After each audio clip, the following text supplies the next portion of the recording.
Hello à tous, on se retrouve pour le bilan de la semaine marché boursier, marché crypto et on finira par le suivi du DCA Challenge Bourse. Donc on est parti, on commence en premier lieu par le VIX sur les 5 derniers jours, il est une nouvelle fois baissé. Donc là on est à moins 1,92, donc on a un VIX qui est à 13, c'est extrêmement bas, c'est une bonne chose. Les acteurs pour l'instant qui sont sur le marché investisseurs professionnels, particuliers, sont plutôt confiants en l'avenir, notamment par rapport au taux d'intérêt aux États-Unis. On va voir qu'on a la Fed qui annonce est-ce qu'il va y avoir un changement au niveau des taux d'intérêt aux US ce mercredi. Donc ça peut avoir un impact assez important. Mais en tout cas, pour le moment, on peut voir que voilà, sur les 6 derniers mois, voilà, on est à 13, etc. On avait au bout d'un moment une belle montée autour des 20 et un VIX à 20. Encore une fois, c'est pas très élevé en soi.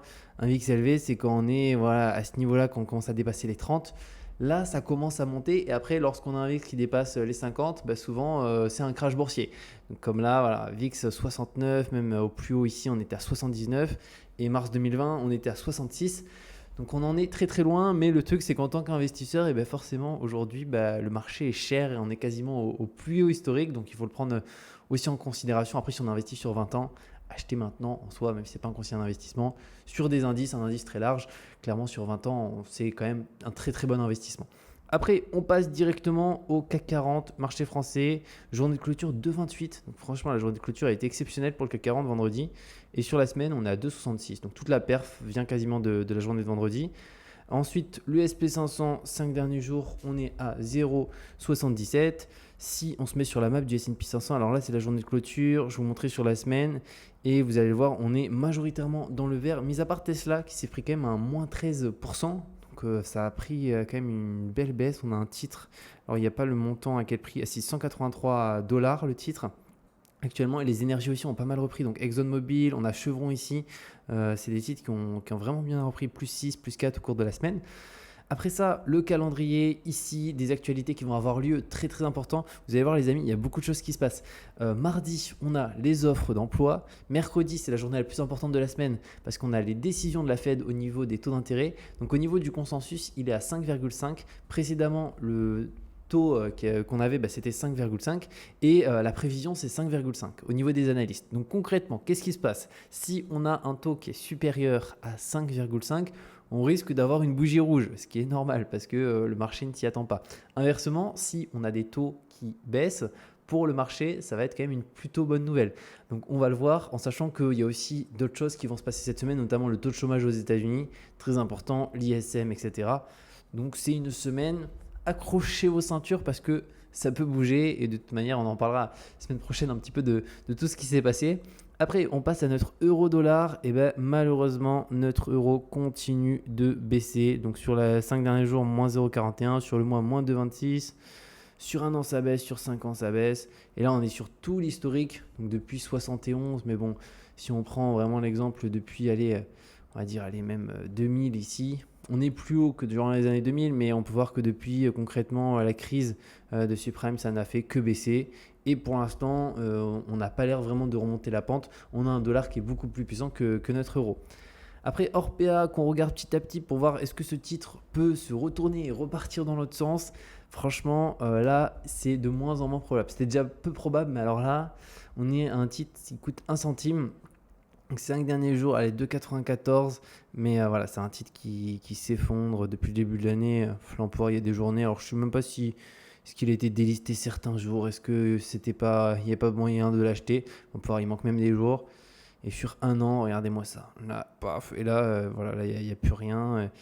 Et sur 5 ans, voilà, moins 99. Donc là, voilà, ce titre, franchement, ne vous positionnez pas sur des titres comme ça en espérant de vous dire, ouais, mais même si je mets 10 euros, ça peut remonter. Un titre comme ça, il y a tellement de gens qui ont perdu de l'argent qu'il y a une perte de confiance qui est énorme. Donc, c'est clairement fini, hein. Après, on passe aux cryptos. Alors là, les cryptos, il y a pas mal de choses. On est sur la semaine, donc qu'est-ce que ça a donné? C'est un peu mélangé, hein. L'Ethereum, moins 7,96, donc ça a quand même pas mal baissé. Bitcoin, ça se maintient, 42 000 $. Solana, ça monte un peu, Avax aussi. Et après, on a quelques accords à XRP, BNB de Binance qui baisse aussi. Vous allez voir, par rapport à Binance, il y a une actualité qui est assez dingue qui va vous montrer à quel point les États-Unis aujourd'hui contrôlent le monde et ont une puissance qui est extrêmement importante. Mais voilà, au niveau des cryptos, concrètement, on est sur une semaine où il ne s'est pas passé grand-chose au niveau des prix. Par contre, les actus, il y a pas mal d'éléments. Juste avant, les indicateurs au niveau des réseaux sociaux, donc les tweets, pour l'instant, les cryptos, voilà, il y a toujours un manque d'intérêt important, il n'y a pas vraiment de nouveaux investisseurs. Si on se met sur le Wikipédia, pareil, là on repart sur la baisse, il y a moins d'intérêt. Et si on regarde un peu les vidéos YouTube des influenceurs américains, Xpeng juste là, vous voyez qu'on est aussi extrêmement bas. Là, on est sur 12 mois et on est quasiment sur des plus bas. On a eu des plus bas en octobre, mais là, on est de nouveau quasiment à ces niveaux-là. Et si on compare en 2021, voilà, ça n'a strictement rien à voir. Actuellement, entre guillemets, tout le monde s'en fout des cryptos. Mis à part ceux qui sont déjà dans les cryptos, mais il n'y a pas vraiment de nouveaux entrants. Donc le marché, bah, forcément, ne part pas fort à la hausse, clairement. Après, MRV Score, indicateur moi que je regarde un petit peu, bah, on peut voir un peu où est-ce qu'on se situe. Donc, est-ce qu'on ne retracerait pas pour retourner dans la zone d'accumulation verte ici? Si c'est le cas, eh ben, je me remettrai pour le coup à investir dans les cryptos. Après, ouais, pour que ça rebaisse ici, ça veut dire que là, on a vraiment un beau crash. C'est-à-dire qu'on a un Bitcoin à moins de 20 000 dollars. Donc, on verra, mais c'est déjà arrivé, comme on peut le voir ici. Ça avait bien monté. C'était bien avant 2021, c'était même en 2019. Et pour le coup, c'était en juin et c'était redescendu jusqu'à cette zone-là avec un Bitcoin à un prix qui était hyper intéressant par rapport à là. Et puis après, on est parti, il y a eu un bull run. Donc on verra, mais pour l'instant, voilà, peut-être ça va se stabiliser, peut-être ça va repartir, peut-être ça va redescendre. En tout cas, soyez conscients que tout peut arriver, surtout sur le marché des cryptos. Ça peut baisser très très rapidement, comme ça peut monter très rapidement. Donc ayez une exposition propice et qui est aussi par rapport à votre taux d'épargne, votre capacité à perdre cet argent, à prendre du risque, etc. Et surtout au niveau du choix des cryptos.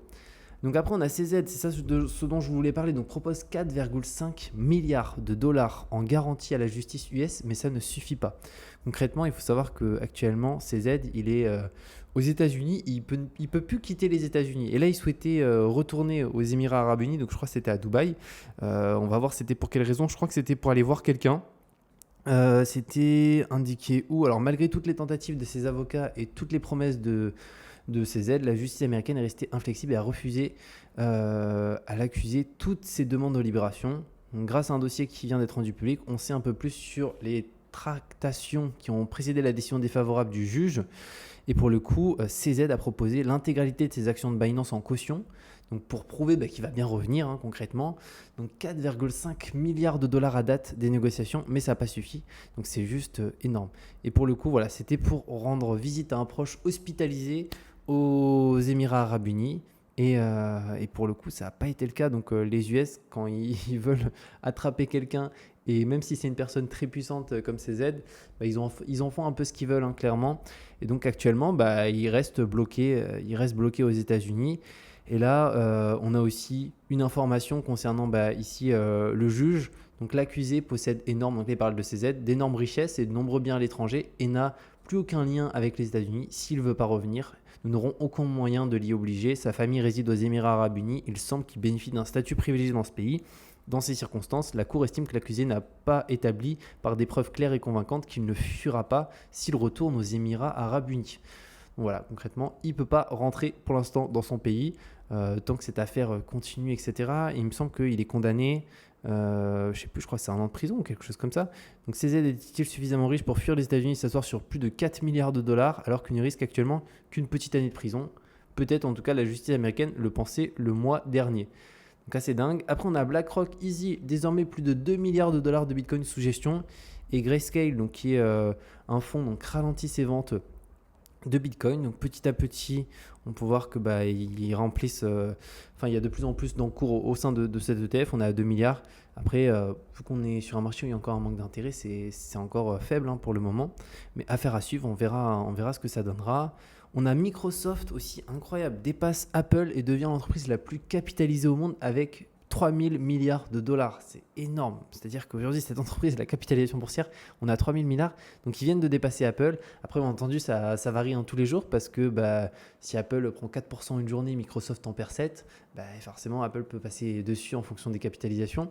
Mais en tout cas, voilà, aujourd'hui, la plus grosse entreprise au monde, ce n'est plus Apple, c'est Microsoft pour le moment. Ça va peut-être bouger, mais en tout cas, c'est vrai que Microsoft a énormément performé au niveau de la bourse au cours des derniers mois, des dernières années. Après, au niveau des États-Unis, ça c'est assez incroyable. Un pasteur affirme avoir détourné des crypto-monnaies sur ordre de Dieu. Donc ici, c'est ce qu'il a dit, le Seigneur nous a dit de le faire. C'est la raison invoquée par le pasteur Eli Regalado, qui est accusé par un régulateur financier d'avoir détourné des crypto-monnaies pour son propre compte. Il avait créé une crypto-monnaie au nom de Dieu, donc l'Index Coin, avant de repartir avec l'argent de ses ouailles. Donc concrètement, il a arnaqué, je pense, des gens, ou je sais pas trop comment il a fait, ou comment il s'est organisé. Mais en tout cas, son argument, c'est le Seigneur nous a dit de le faire. C'est incroyable qu'un pasteur dise ça et fait ça, mais je voulais le mettre. Voilà, c'était la petite note positive de cette semaine. Et pour finir, pour le DCA, où est-ce qu'on en est? Et bien concrètement, sur la semaine, on est à 1,42. Le marché, il a fait, il me semble, 1. Non, il a fait 0,77. Donc on a fait quasiment x2 au niveau du marché, donc ça c'est bien.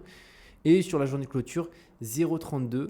Donc voilà un peu par rapport à ce bilan de la semaine, les amis. J'espère que ça vous a plu. Je vous mets 2 autres vidéos à l'écran. N'hésitez pas à aller les voir. Je vous mets mon avis sur Linksea et aussi une partie sur comment investir en bourse. Et on se retrouve très bientôt pour de nouvelles vidéos.